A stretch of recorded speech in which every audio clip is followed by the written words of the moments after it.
আজকের এই ভিডিওটা খুবই ইনফরমেটিভ সমস্ত স্টুডেন্টদের জন্যই, তাই জন্য এই ইনফরমেশনটা দেওয়ার জন্য এই ভিডিওটা বানানো। এনআইএস বোর্ডে টিওসি ফেসিলিটি আছে। প্রথমে জেনে নেব টিওসিটা কি। টিওসি হলো ট্রান্সফার অফ ক্রেডিট। যদি কোনো স্টুডেন্ট প্রিভিয়াস সিবিএসসি, আইসিএসসি অথবা কোনো স্টেট বোর্ড থেকে অ্যাপিয়ার করে থাকে, সেখানে একটা বা দুটো সাবজেক্টে পাস আছে, বাকি তিনটে সাবজেক্টে কোনো কারণে ফেল আছে, তাহলে ওই মার্কশিট এই এনআইএস বোর্ডে ট্রান্সফার করিয়ে সেখানে সে টিওসি মার্কস ক্যারি ফরওয়ার্ড করতে পারে। কিভাবে? একটা এক্সাম্পল দিয়ে একটু বোঝায়। প্রথমে দেখা গেল যে কোনো স্টুডেন্ট সিবিএসসি বোর্ডে অ্যাপিয়ার হয়েছে, সেখানে ইংলিশে পাস আছে এবং সেখানে ফিজিক্সে পাস আছে, বাকি তিনটে সাবজেক্টে হয়তো ফেল। তাহলে সে দুটো সাবজেক্টের ম্যাক্সিমাম দুটো সাবজেক্টের যা যা মার্কস আছে, সে থিওরি অ্যান্ড প্র্যাকটিক্যাল পুরো মার্কসটাই টিওসি হিসাবে সেখানে এনআইএস বোর্ডে ট্রান্সফার সে নিতে পারে। তার জন্য অ্যাডমিশনের টাইমে সেখানে টিওসিতে ইয়েস ক্লিক করে সেখানে ট্রান্সফার অফ ক্রেডিট মার্কসটা চলে আসবে। এবার আসি, যদি দুটো সাবজেক্টের মার্কস এখানে ক্যারি ফরওয়ার্ড হয়ে গেল, তাহলে আমি তিনটে সাবজেক্টের মিনিমাম এখানে অ্যাপিয়ার করতে হচ্ছে। ওই তিনটে সাবজেক্ট আমার আগে বোর্ডে অ্যাপিয়ার হওয়া সেই সাবজেক্টগুলো থেকেও রাখতে পারি, আইদার আমি ফ্রেশ সাবজেক্টও এখানে নিতে পারি। এনআইএস বোর্ডের সাবজেক্টের লিস্ট আমি এখানে অ্যাটাচ করছি, সেটাকে আশা করছি সেখানে বুঝে নেওয়া যাবে যে আমি কোন কোন সাবজেক্টে এখানে অ্যাপিয়ার হব। এবার আমি আসি কোন কোন সাবজেক্টগুলো টিওসিতে হতে পারে। এনআইএস বোর্ডের দেওয়া লিস্ট অর্থাৎ সাবজেক্ট যে লিস্ট আছে, সেই লিস্টে থাকা সাবজেক্টগুলোই কেবলমাত্র টিওসি হয়। এরকম না হোক যে আমি প্রিভিয়াস বোর্ডে অন্য সাবজেক্ট পড়েছি, বাট এই বোর্ডে এসে অর্থাৎ এনআইএস বোর্ডে সেই সাবজেক্ট তার লিস্টের মধ্যে নেই, তাহলে কিন্তু সেটা টিওসি হবে না। এটা গেল বিষয়।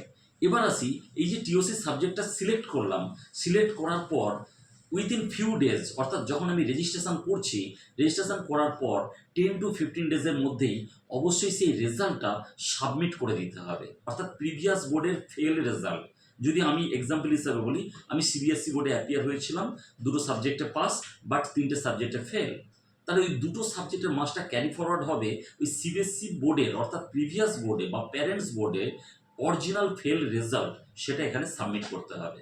আমি যদি রেজাল্ট সাবমিট না করি, তাহলে যে যে সাবজেক্টগুলো চুজ করলাম এক্সাম দেওয়ার জন্য, পার্টিকুলার সেই সাবজেক্টে যদি পাস হয়ে থাকি পরীক্ষাতে, ওই সাবজেক্টগুলোরই মার্কস অনলাইনে পাবলিশড হবে। এবার আসি, যদি আমি এটা সাবমিট না করি, তাহলে কি হচ্ছে? তাহলে তিনটে সাবজেক্ট অ্যাপিয়ার হলাম, তিনটেতে আসলো, অনলাইন রেজাল্ট ওই তিনটে সাবজেক্টে থাকলো, কিন্তু কোনো কাজই আমি দিতে পারবো না যতক্ষণ না আমার কম্বাইন্ড একটা রেজাল্ট আসছে। অর্থাৎ প্রিভিয়াস বোর্ড থেকে দুটো সাবজেক্ট ক্যারি ফরওয়ার্ড অ্যান্ড এই বোর্ডে আমি তিনটে সাবজেক্ট অ্যাপিয়ার হলাম, এটাকে আমাকে কমপ্লিট জেনে নিতে হবে। এবার আসি, আমি রেজাল্টটা কবে পাঠাবো? যত তাড়াতাড়ি সম্ভব, অ্যাডমিশন হওয়ার পর যত তাড়াতাড়ি সম্ভব। যদি আমি কোনো কারণে মিস্টেক হয়ে থাকে যে বোর্ড থেকে আমি রেজাল্ট এখন হাতে পেলাম না, আইদার আমি ভুলে গেলাম, সাবমিট করতে পারলাম না, তাহলে কিন্তু আমার সেটার উপরে টিওসিতে লেট ফাইন চার্জ অ্যাপ্লিকেবল। এটা এনআইএস বোর্ডের নর্মসেই আছে, সেটা ওয়েব প্রসপেক্টাসে গিয়ে আমরা দেখে নিতে পারি। এবার আসি, যে রেজাল্ট যেটা প্রিভিয়াস বোর্ডের, সেটা কোথায় পাঠাবো? যারা অন ডিমান্ডে অ্যাপিয়ার হচ্ছে, যে সমস্ত স্টুডেন্টরা যারা অন ডিমান্ডে অর্থাৎ জুন, জুলাই, আগস্ট, সেপ্টেম্বর এই সেশনটাতে এক্সাম দিচ্ছি, তারা অবশ্যই নয়ডাতে পাঠাতে হবে। নয়ডার অ্যাড্রেসটা কি? নয়ডার অ্যাড্রেস আমি room number 408, Gautam Buddh Nagar, dist, sector 62, institutional area, A2425, Noida. আমি পুরো অ্যাড্রেসটা ওখানে অ্যাটাচ করে দিচ্ছি, একটু দেখে ওটা লিখে নিতে হবে। এবার আমি আসি, যে আমি টিওসি নেওয়ার পর অরিজিনাল রেজাল্টটা যে পাঠাবো, তার সঙ্গে কি কি ডকুমেন্টস আমি অ্যাটাচ করব। প্রথমে একটা ওন হ্যান্ড রিটেন একটা লেটার দিতে হবে টিওসির জন্য, পেয়ার লেটার, যে সেখানে মেনশন করা যে আমি টিওসি চাইছি, টিওসিতে ফর্ম ফিল আপ করেছি এবং টিওসির জন্য আমি দুটো সাবজেক্ট ক্যারি ফরওয়ার্ড ম্যাক্সিমাম নিচ্ছি এবং চাইলে আমি একটাও নিতে পারি। যদি আমি একটা চুজ করে থাকি, তাহলে আমি চারটেতে এক্সামে অ্যাপিয়ার করতে হচ্ছে।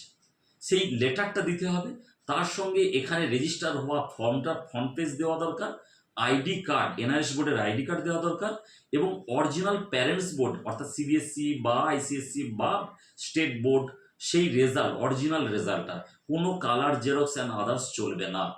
সেই রেজাল্ট, তার সঙ্গে প্রিভিয়াস বোর্ড যেটা অ্যাপিয়ার হয়েছিলাম বাট ফেল, তার অ্যাডমিট কার্ডের জেরক্স, এই ডকুমেন্টসগুলো অ্যাটাচ করে সেখানে পাঠাতে হবে।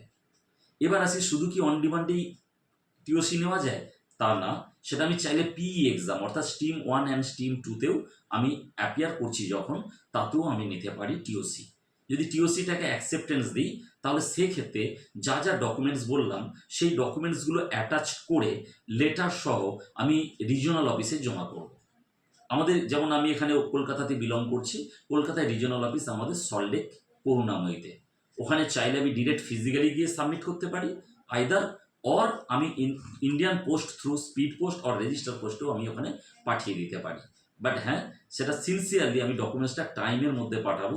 যদি টাইমের মধ্যে না পাঠিয়ে থাকি তাহলে আমার লেট ফাইন ওনারা চার্জ করবেন, সেটা একটু কেয়ারফুলি আমরা হ্যান্ডেল করব।